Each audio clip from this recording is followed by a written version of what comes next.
Hey everyone, don't forget to follow us on Instagram and Twitter at 7Lamb Podcasts.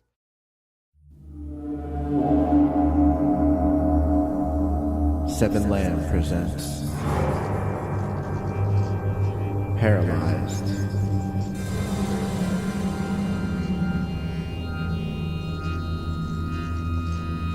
Chapter 11, Departure, Part 2.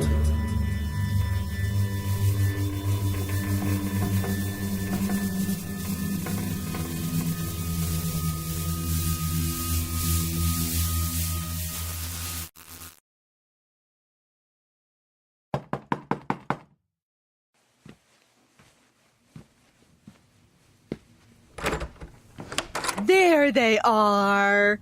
Erika's mother, Emma, answered the door. She wore her hair in a ponytail and had some facial scrub all over her face. She wore a white shirt with no bra and gray sweatpants. Jeez, Mom. Oh, shush. I'm getting ready for tonight. Come in. They're here, Clark! What's tonight? Oh, Dad wants to take you out to Maggiano's. I can go for some Italian. Are you hungry? Always. Even after all those chips? Oh, Erika, I'm glad you didn't spoil your dinner. We had to make a reservation and everything. Mom, can you put on a bra? Oh, please. Does this embarrass you, Shane? No. It embarrasses me, though. Fine. Let me go finish getting ready. Where's your father? Clark? Clark! Stop shouting. I'm right here. Erika's father came out of the hallway. He wore a black AC/DC t-shirt and beige shorts. He gave me a firm handshake. It's been a while. It has. You say hello to my boyfriend before me? I didn't say hello. Shane, did you hear me say hello? I think you said it's been a while. He still greeted him first. Jesus, are you always this jealous? Better be careful of that, Shane. Oh, honey, you're not wearing that, are you? The reservation is at 7. We have hours. Let's relax a bit. You two want a drink? Sure. What do you have? Clark led us into the kitchen. Where are your bags? In the car still. Erika opened the fridge and pulled out a Corona. Whoa, are you old enough to drink that? Oh my God, you are so funny. Where's Mason? He'll be here shortly. How did you know Mason was going to be here? That was supposed to be a surprise. Shane caved. Shane? Sorry. Don't worry about it. Erika's just like her mother. Can't surprise either one of them.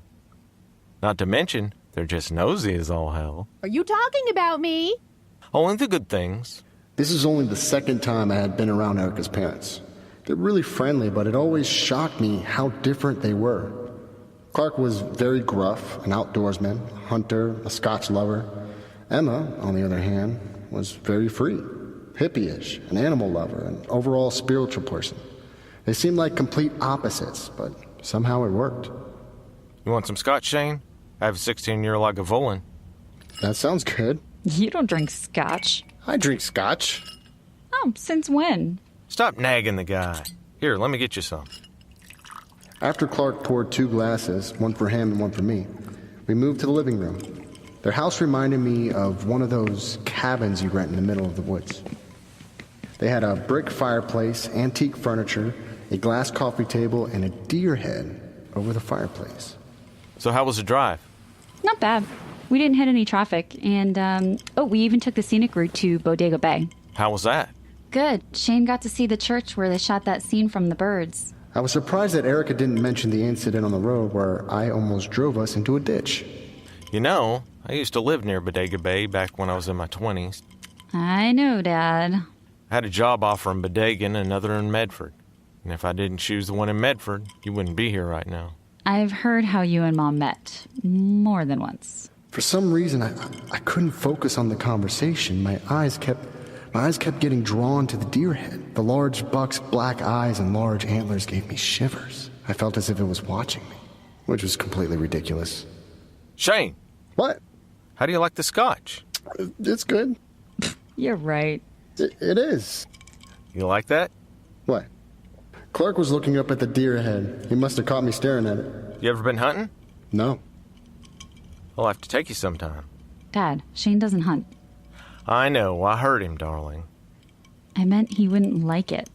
How do you know? He hasn't been. I don't like it.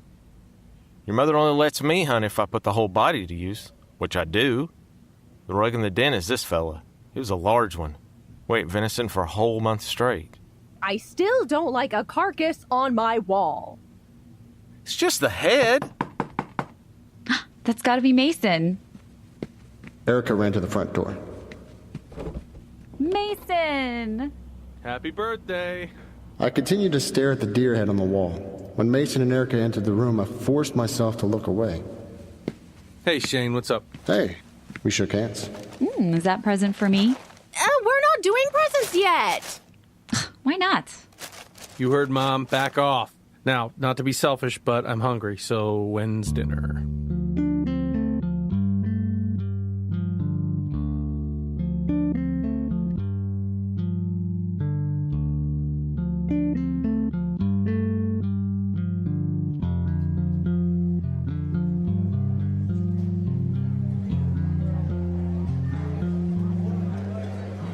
Dinner was great. After we ate, the waitstaff sang happy birthday to Erika. Erika was then presented with all her gifts. Her mother and father bought her a sweater, a handbag, and a digital picture frame. And her brother got her 2 tickets to see Ed Sheeran at the House of Blues. She was ecstatic about that one. When we got home, it was a little after 10. We all stayed up talking in the living room. Her parents seemed tired, but since we were leaving tomorrow morning, I'm sure they wanted to get in all the quality time they could. You doing any specific excursions? Yeah, we're going whale watching. I really hope we get to see humpbacks feeding. One of my friends did an Alaskan cruise 2 years ago, and she got to watch them feed, and she said it was awesome. Oh, that sounds wonderful. Oh, Clark, why don't we go on more cruises? We just went on vacation to Yellowstone. It wasn't on a ship. What if we take a cruise around Europe? Morocco? Spain? Italy. You said you wanted to go Australia next. No, Australia. No, Mom told me she doesn't want to go to Australia anymore ever since she saw some documentary saying that all the most dangerous creatures in the world live there. Oh, Mom. I love animals, but no thank you. Sharks, crocodiles, snakes as long as a limousine. Mom always does that. I know. What do I do? Nothing, Mom. No, tell me. What do I do? Oh, Clark, the kids are teasing me. What do I do? Stop teasing your mother, kids. Hey, babe, I think I'm going to go to bed now. My head's throbbing. You okay, Shane? I just have a headache. Okay, babe. Do you need anything? No, I'm fine. I'm sorry, everyone. I'm just really tired, and I have a bad migraine. Oh, that's no problem. Hey, you made a long drive up here and you still have a ways to go. Get some sleep. I headed for the bedroom, rubbing my temples as I went. Is he okay? He's been having some problems recently. What kind of problem? He hasn't been feeling well. Bad dreams, sleepwalking, headaches. Oh, poor guy. He's seeing someone? You think you should move on from Erika, too? Shut up. I mean a doctor, Mason. Or one of them sleep specialists. He is, Mom. A friend of a friend's is a sleep specialist. Amy's cousin. Oh, you mean Michelle. Oh, lovely girl. Smart. What was her last name? Branch. Michelle Branch. Do I know her? No. Why does that name sound familiar? You're thinking of the early 2000s artist who sang "Are You Happy Now?" Holy shit, that's his doctor? No, dumbass. They just have the same name. Oh, God. Erika, be nice to your brother. Thanks, Ma. Jesus. Anyway, Shane saw her 2 weeks ago. She just gave him some sleeping pills and told him to relax more. She said it could be stress and or anxiety. Oh, from what? I probably shouldn't say this, but I think it has to do with his dad. What about his dad? Mom, not so loud. Erika whispered for a reason. Sorry. What about his dad? I told you Shane's dad walked out on him and his mom when he was 14 and never came back. Well, Shane got a call several months ago from the police telling him his father was involved in a hit and run. He died. Oh my. That'll do it. Have you talked to him about it? It's a touchy subject. He doesn't like talking about it. Understandable. I know this cruise is for me, but I'm really hoping it helps him relax. Just have fun. It'll pass. I hope so.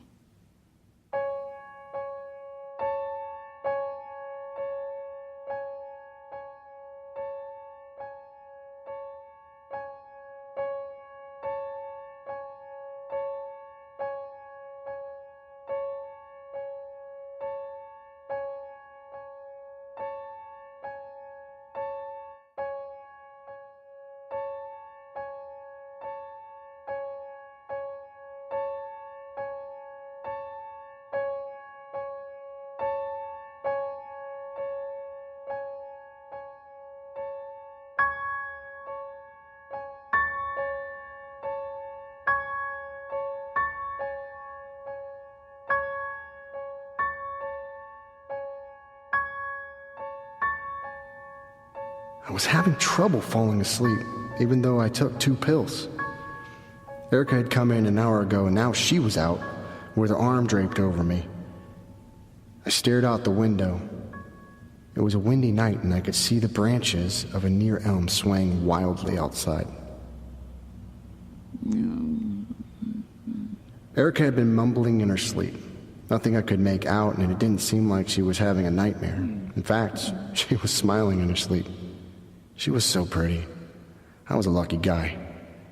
I started thinking about the moment we met. It was a bar, even though neither of us were heavy drinkers. I was actually there with a few friends celebrating Josh's promotion at work, and she was there with her friend Brittany, who had just been recently dumped. I forgot how we initially began our conversation, but the next thing I knew, we were both talking about how uncomfortable we were at bars. I rubbed Erika's shoulder with my free hand. I wanted to get up, though. My throat was dry. Probably a side effect of the Lunesta. Maybe I could slip out of bed without her noticing, even though Erika was a light sleeper. I was able to wiggle out from the sheets without waking her. I made my way through the hall, living room, and into the kitchen. I grabbed a pitcher of water and poured a glass.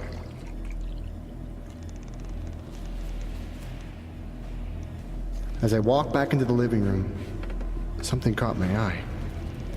It was a man in the corner of the dark room. My heart skipped a beat and I instantly froze. The man didn't do anything, but at first I thought maybe it was Clark or Mason, but the build was too big. Hello? The man didn't say anything. He stood in the corner. I wasn't dreaming. I knew I wasn't dreaming. Who was this? I thought about the Shadow Man, but it couldn't be. The person wasn't as tall, and his arms were proportional to his body. Hello? Hello? Hello? Again, I tried to make contact, but no answer. I couldn't make out his face, and I couldn't move. That's when I noticed the deer head wasn't on the wall above the fireplace anymore. It was on the ground. Please tell me this is a joke. The man took a couple steps forward. I still couldn't make out his face. He bent down and picked up the deer head. Clark? Mason? I knew it wasn't them. I don't know why he even tried. The man raised the deer head and slowly slid it over his arm. Bent forward.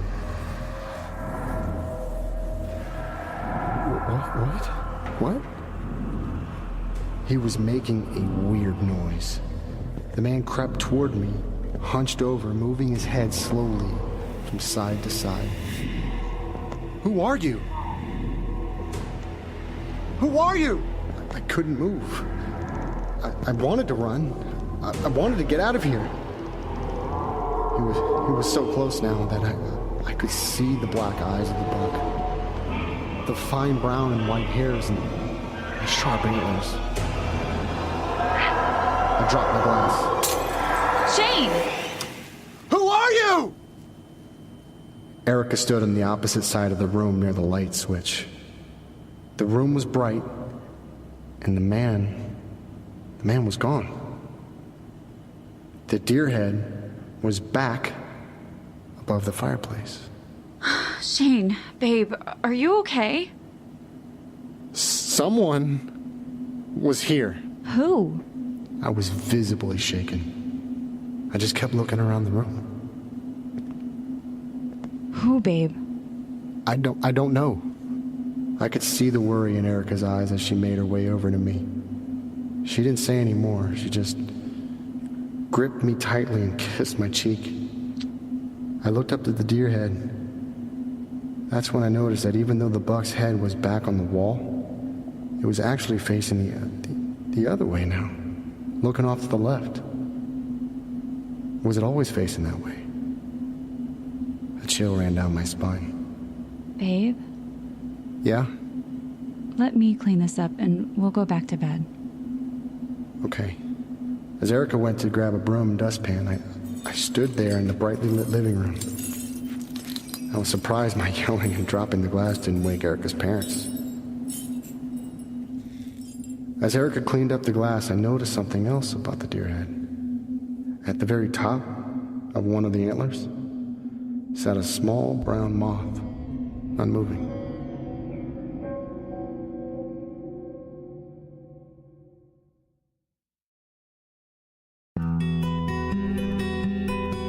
Paralyzed. Written by Robert M. Lamb. Edited by Isa Yazdazadeh. Starring Ryan Wiggs as Shane, Ariel Zadok as Erika, Alexander Dottie as Roger, Ariel Hack as Michelle, Amy LeRae as Roland, Catabel as Ray. Co-starring Justin Anderson, Jerry Swindle, and Jack Austin. Music provided by Kevin MacLeod of Incompetech.com, Elderich T'Challa of Nemesis Black at ReverbNation.com/Nemesis Black. If you enjoy this podcast, don't forget to rate and review. Visit www.7lamb.com for more audio dramas such as this one.